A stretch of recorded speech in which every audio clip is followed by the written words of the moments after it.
Allora, buongiorno a tutti. Ricordandoci che il tema è prospettive della coltivazione del grano. Sì, certo.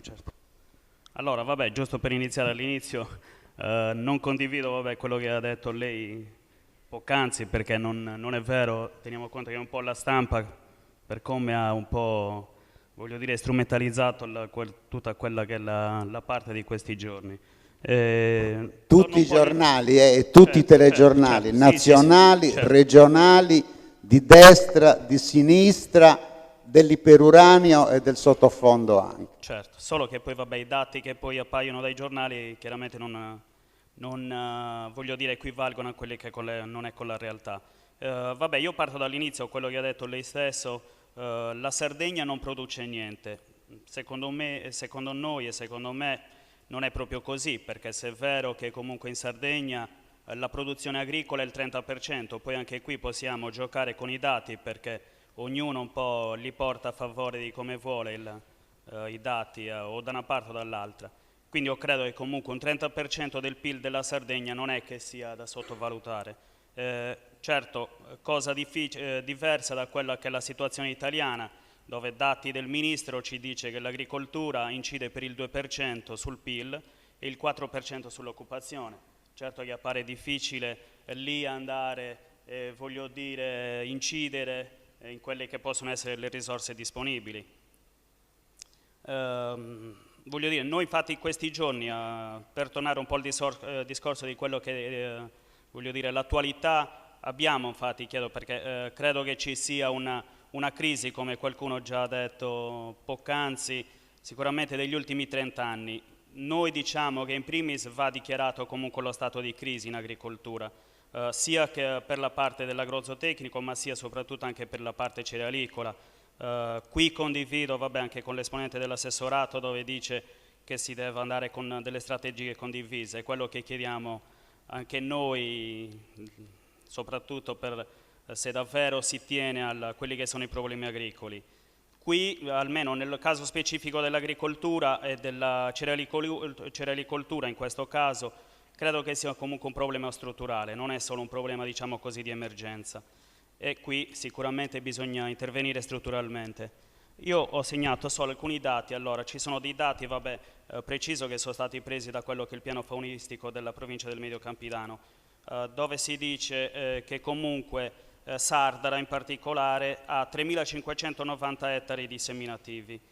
In questi ettari insistono in pratica 527 aziende. Il 60% sono inferiori a 2 ettari.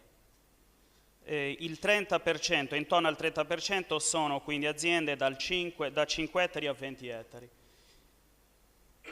Appare quindi queste sono le considerazioni che posso fare io. Appare comunque difficile organizzare una produzione standard di qualità e quantità per l'enorme frazionamento delle aziende.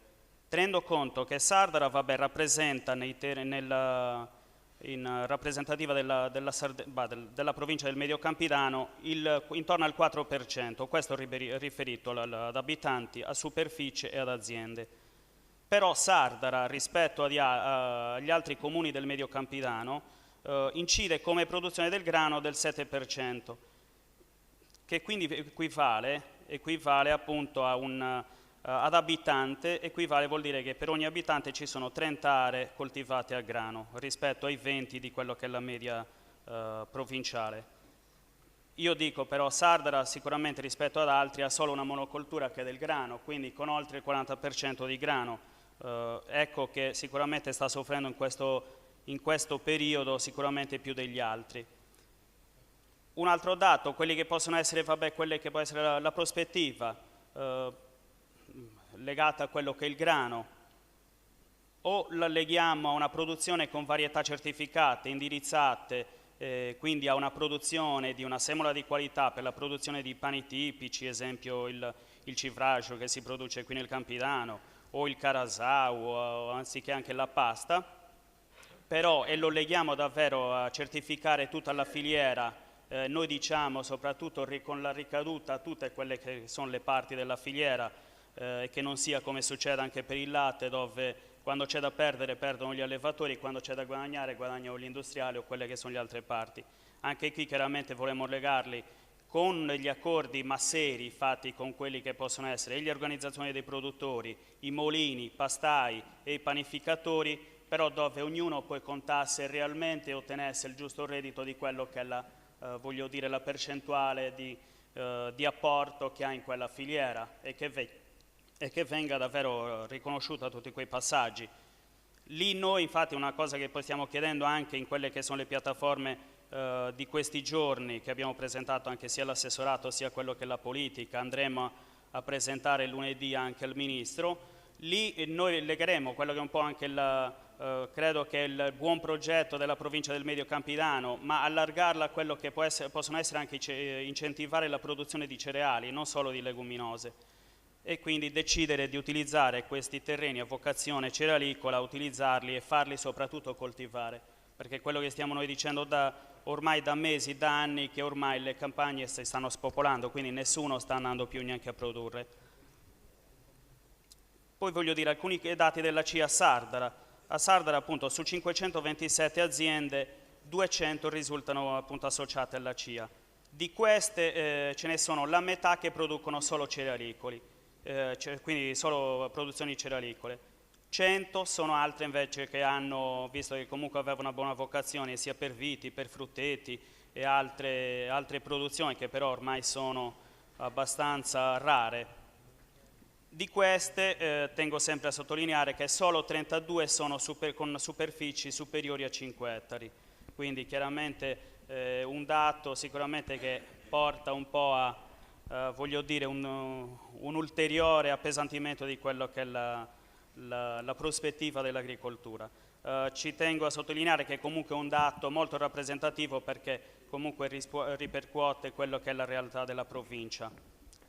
Un'altra cosa chiaramente che c'è da sottolineare, quello che era Sardara appunto in passato, che era un punto di riferimento per le produzioni di cereali e soprattutto di leguminose, esempio la fava, il favino, i ceci, fatto per cui risultavano molto apprezzati i suoi prodotti e utilizzati appunto in pratica in tutta la zona, in tutta la Sardegna, quindi era un po' una sorta di punto di riferimento sia per quello che è l'alimentazione diciamo così umana, quindi per la produzione di ceci e altri, ma soprattutto anche per quello che erano le fave e i favini per la produzione zootecnica.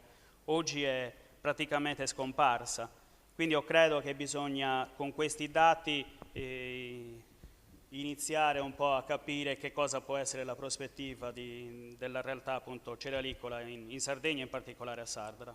Grazie. Grazie. Ma quando dicevo le cose che ho detto e che ripeterò tra poco anche, io non contestavo le cose che sta dicendo Scano e a me fa piacere sentire che Sardara è una realtà dal punto di vista cerealicolo produttiva e certamente lo è molto più di altri territori. Però il problema di fondo, ed è con questo che così introduciamo l'intervento del rappresentante della Coldiretti, è che non produciamo.